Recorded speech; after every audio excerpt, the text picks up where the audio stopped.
dedicating a piece of ourselves to a cause or someone else's well-being, and leaving something better behind that.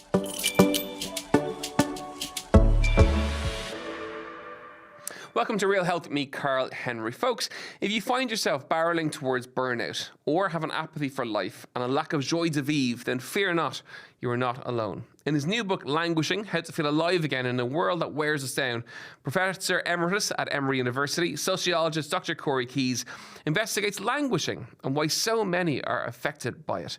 Corey, welcome to the show. How are you?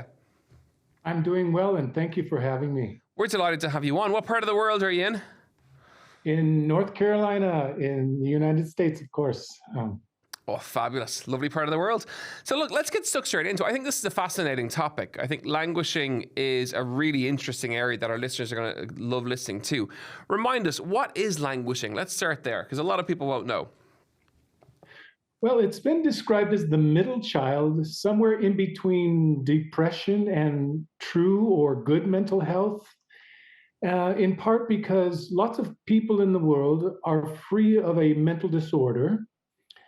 But the question is, are they truly mentally healthy? And languishing answers that question, no. A lot of people aren't mentally ill, but they aren't mentally healthy. And languishing is that in between. And if you were to describe it, how it feels, most people would say it feels like I'm numb, empty, stuck, or stagnant. Those seem to be the most common descriptors. So it's a place where you don't feel sad, you don't feel happy, you just feel more or less numb or nothing. And a lot of people do feel that way, don't they? I know there was a New York Times article a couple of years ago, was the most read article of that year, and it was around languishing. So people across the world, they feel these feelings and they feel these sensations all the time.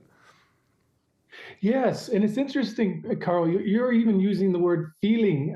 It's hard to describe this condition because it's almost ironic. You feel as if you feel nothing, and it's really a strange condition. But our studies have found that it's really quite common, almost so common that you would almost think, is this a normal part of life? And I'd like your listeners to realize that no, this is not a normal part of life, because this condition of being in between or empty and numb and stagnant is a rather dangerous place to spend too much time. There's an Irish word which I'll fill you in on for that sense of that sensation, and it's called blah. We call it blah. We're just kind of blah. And unfortunately, lots of people go around all day long and all week long feeling blah. It's not quite as good as the quote in the book, the Henry David Thoreau quote, "The mass of men lead lives of quiet desperation." But it does show you that sense of it is very common. A lot of people do suffer from this, and it's important to talk about it. Yes, and it's also important that your listeners know that as I was trying to understand this condition, both in myself and in other people, I dug around a little bit into history, and then I found that this condition isn't just a modern predicament, this life of quiet despair or emptiness. It goes very, very far back into human history, so far back that, believe it or not, it once was the eighth deadly sin, called acedia. So it's been with us a very long time, and the fact that it was once considered a deadly sin suggests just how dangerous it can be, because it tempted our ancestors to do some rather unsavory or unchristian or unspiritual things in their lives. In today's modern world, it tempts us, if you will, to sort of give up on life, so to speak. And of course, through the pandemic, it was a leveler, really, wasn't it? It leveled all of us, rich, poor, middle class. We all were controlled by greater powers, i.e. what we could and couldn't do. And this was something that, everyone, that sensation when there was lockdowns and when we were concerned about the world, we all across the board were equal with regards to being able to feel it, weren't we?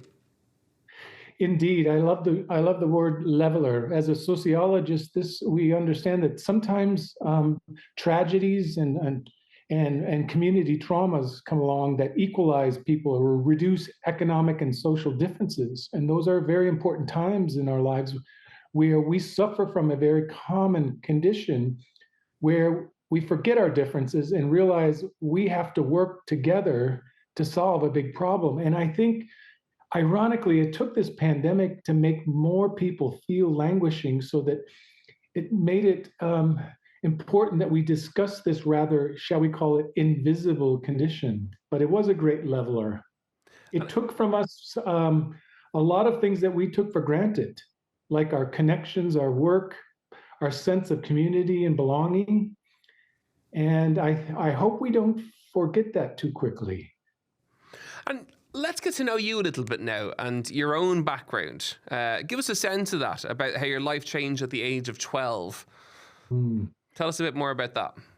Yes, I weave a bit of my own story into this book, and some have reviewed it and said it's part memoir. That was not my intention. My point was that this was a very personal journey. Becoming a scientist was my way of equipping myself with the tools so that I could understand this condition, not only in myself, but I believe that it was not something that I alone suffered from. And at the age of 12, I was finally adopted by my grandparents and taken out of a very, shall we say, a horrible situation where I was not flourishing, that I was languishing severely. And suddenly, there I was in this peaceful, loving home, and I would sit quietly for after a day of hard work, and or maybe turn on the radio, and suddenly I would feel this kind of ghost come over me, this fog, and I didn't know it at the time, but it was languishing. And one day I was listening to this radio show of a concert by Jackson Browne.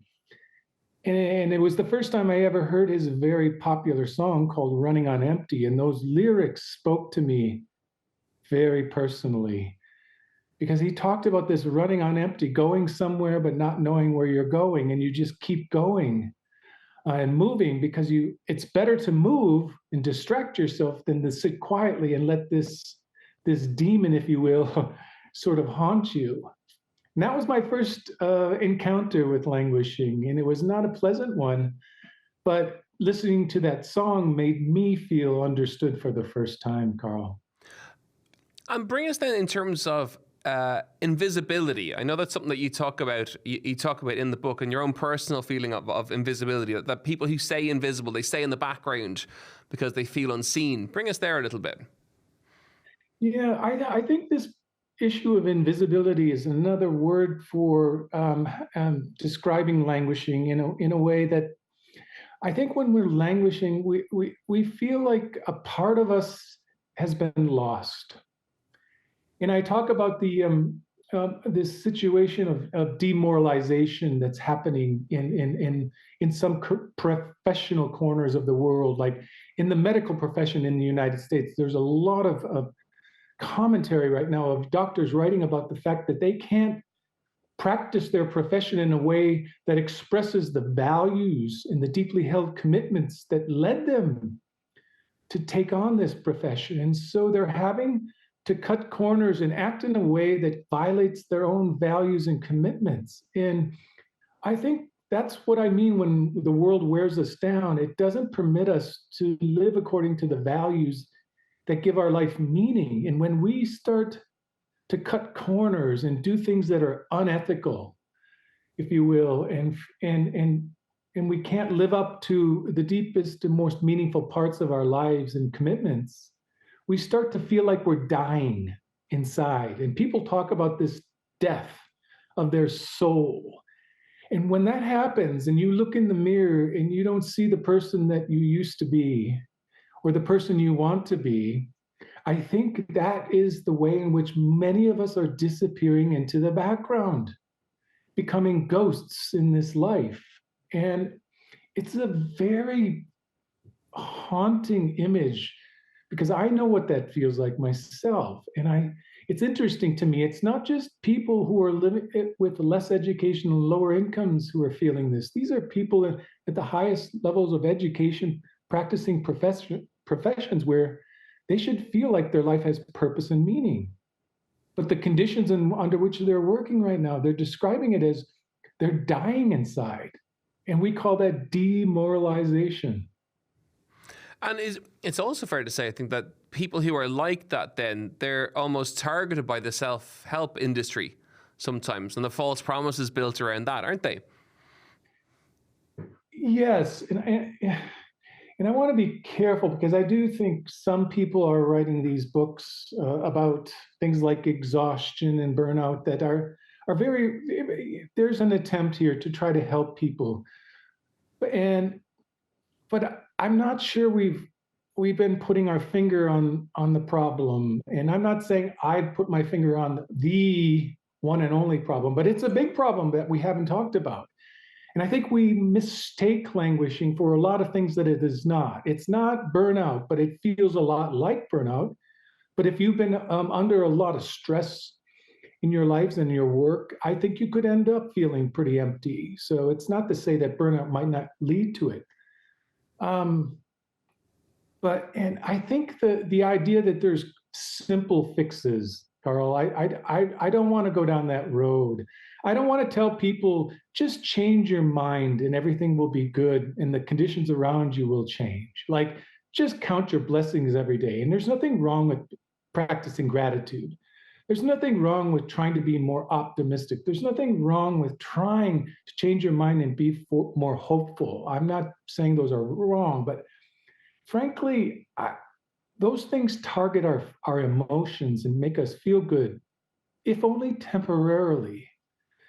I am trying to get people to start focusing on how they're functioning in life rather than prioritizing feeling good, even if it's only temporary. So I don't want quick fixes in the sense of change your mind in your life and everything will be better.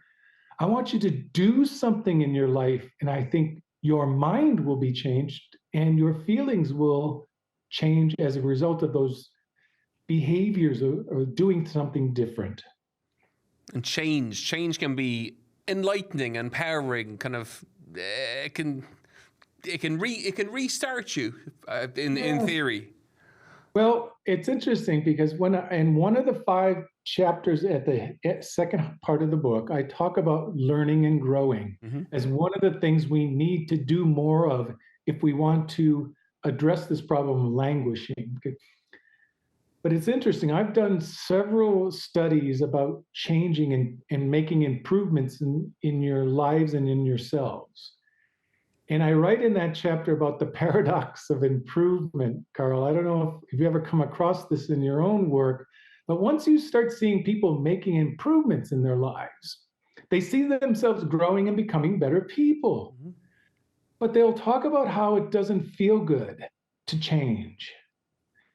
And when you compare them, when you ask them, well, how do you felt now compared to where you were maybe a year ago and in your feelings, they would say they felt better when they weren't making changes. But and that's ironic because making improvements, you would think, lead to feeling better, but it takes time actually to feel better about a new version of yourself and your life. That's the point I make in that chapter. If we stopped prioritizing happiness and prioritize functioning better in our lives, this sense of personal growth is happening when you make changes, but feeling good takes time to catch up to you, so to speak. And the key word there is that you're saying is it takes time, and people have to accept the fact that it takes a little bit of time. And we live in a world of quick fixes, of fast fixes, of all of that. And we know it takes a little bit longer. Chat me through the salutogenic process. Tell me a bit more about that. Yeah, well, yeah. And are you talking about the last half of the book where I talk about things you can do? Well, yes, this process of of focusing on flourishing is what I would call a salutogenic uh, process, and it's about emphasizing health, not addressing illness. And to address this thing called mental health, I talk about the 5 vitamins, in part because I view languishing as a deficiency. It's kind of like anemia. I describe it in the book. It's kind of like anemia. When you don't have enough iron in your blood, you feel really weak and sluggish and stagnant. And languishing is kind of like a sluggishness and weakness where you don't have enough of the, I would call them flourishing vitamins. Mm-hmm. So, and this comes from scientific studies where we study people who are flourishing. What are the things they do weekly? And not only do flourishing people prioritize learning something new every day or quite frequently each week, they prioritize, of course, social connection and socializing. Everyone's talking about now that as a way to address loneliness. But what they prioritize in particular are warm, trusting relationships. And they prioritize a sense and a feeling of belongingness in their community, so that connections aren't just about the interpersonal, it's about the place that you call home when you're not home. That's community. And they prioritize a sense of belonging. And they do that quite frequently, and or if not weekly. So that's the second vitamin. The third is they help others, or they help something. They dedicate themselves on a regular basis to volunteering or helping some cause in small or large. And it's there's something about dedicating a piece of ourselves to a cause or someone else's well-being, and leaving something better behind that really helps us flourish. So, and the fourth is this thing I call transcendence. I don't like the word because it means everything and nothing. But what it really is that flourishing people prioritize some aspects of spirituality or religion quite regularly. What they're trying to do is practice something that encourages them to reduce their ego or their self-centeredness, and encourages being or becoming a better person in an ethical or a moral sense. And last but not least, they prioritize the fifth vitamin, which is play. And as adults, this word play has been left behind. And by play, I mean, you engage in something where you leave behind this idea that you have to accomplish something, reach a goal, or be better than somebody else. What you're doing is something just for the sheer joy of fun and having fun and flexing the muscle of imagination. There's nothing there that you've said, to buy. You're not buying anything. Of the 5 vitamins you've mentioned, I don't think anything costs anything amongst them, which is fantastic. And it's about very much giving back. It's about centering yourself. It's about slowing it all down. It's about fun, imagination, play, all the things that we lose that creates that sense of blah, that sense of, that sense of being stuck, I suppose, for want of a better word. Yeah. I like the way you put it. And early reviews said that it was rather confusing what I wanted them to do. And I was quite shocked by that, because it's really 5 very simple things. Help something or someone, learn and keep learning something new, connect and socialize, play, and engage in something spiritual or religious. And those are things that you do and anyone can do. And when I end the book, I also talk about it's good to create your own communities of flourishing where you prioritize these 5 things, and you share in the activities and do them with others. Is it fair to say that life is, I suppose, pushing us or creating that sense of languishing, the way we live, the way that there is a lack of fun, a lack of imagination, a work perspective, just the way that we live our lives, or the way that the world is kind of nudging us to live our lives, is fueling that sense of languishing. It is in part because I think if we were to ask some of your listeners, do they do some of these things? And I suspect they would say yes. And then I would ask, is there a proper time and a place where you do some of these things? And I bet they would say yes. And do you schedule some of these things? And I think they would say probably yes. And therein lies the problem. We put these things on our calendar and we suggest that there's the proper time and place outside of work and all the other serious things that we have to do and more important things we have to do. We will do those 5 vitamins when I have enough time and energy. In other words, when there's a little left over for me to be a human being. I think we're doing the wrong thing. If you're doing those 5 vitamins and you're putting them last, and there's not a place in your daily life for them to fit naturally, there's something wrong with our lives, because those are the 5 things that make us fully human, right?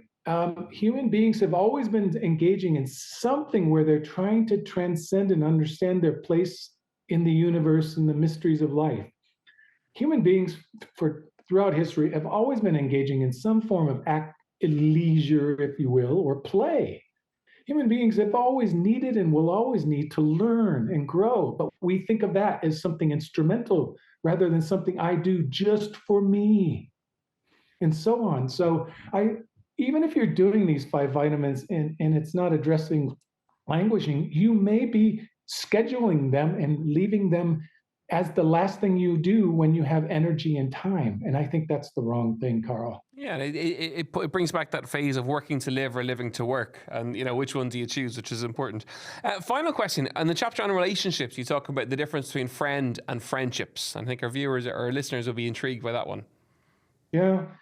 Yeah, I think if you were to ask people, do you have a friend and friends? I think we all have friends, but and connections and people that we may feel somewhat comfortable sharing parts of our life with. But this issue of friendship is where we get into the issues of building warmth, trust, and belonging. And I like to think of warmth and trust, and in particular warmth, is what is it that gives our relationships the heat that's necessary to make them live, even when times get cold, literally and figuratively.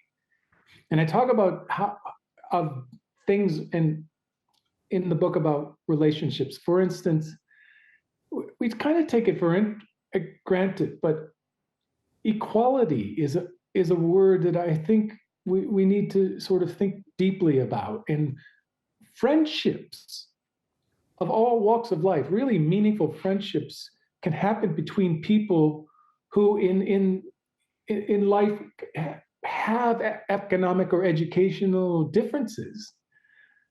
But those things don't matter when you're together. There's a sense of I'm you and you are me. And I don't know how better to describe it. That's a real sense of equality. I leave my differences at the door when I enter into this meaningful abode that we call friendship. We are equal. It breaks down all barriers. Of course it does. Yeah, it does. And I think that's really an important state of mind, that you are not your roles or your educational or your accomplishments. In the end, you are just a person who enters into these roles, but those roles shouldn't define you. And I think a human being who can put their role and their accomplishments at the door is a person who can have really meaningful connections. And I had that with the professor that I talk about in my book. Big age difference, big educational difference, but when I met him, I could tell that he saw in me the potential for me as a young student to become him. I can't tell you how beautiful that feeling was. He saw in me the potential to be him. And that sense of equality at that moment, his belief that the differences that were there between us really didn't matter. It was just time and age that separated us, was such a beautiful thing. And it's never left us. It created a very, very lasting relationship. We all need someone like Professor Rife to guide us on a path in life and to see something in us. That is for sure. Corey, it's been great. It's been great to catch up. The book is Languishing: How to Feel Alive Again in a World That Wears Us Down, and it's available online and nationwide as well. It's been fantastic to catch up with you. Stay safe and look forward to meeting in person at some stage in the next few years. Folks, I really hope you enjoyed today's episode of Real Health with me, Karl Henry. A fascinating insight into languishing. Lots to think about, lots to talk about. Have a wonderful week. As ever, you know where we are, at Karl Henry PT on Instagram, realhealth@independent.ie, and we'll see you next week for more Real Health. Slán go fóill.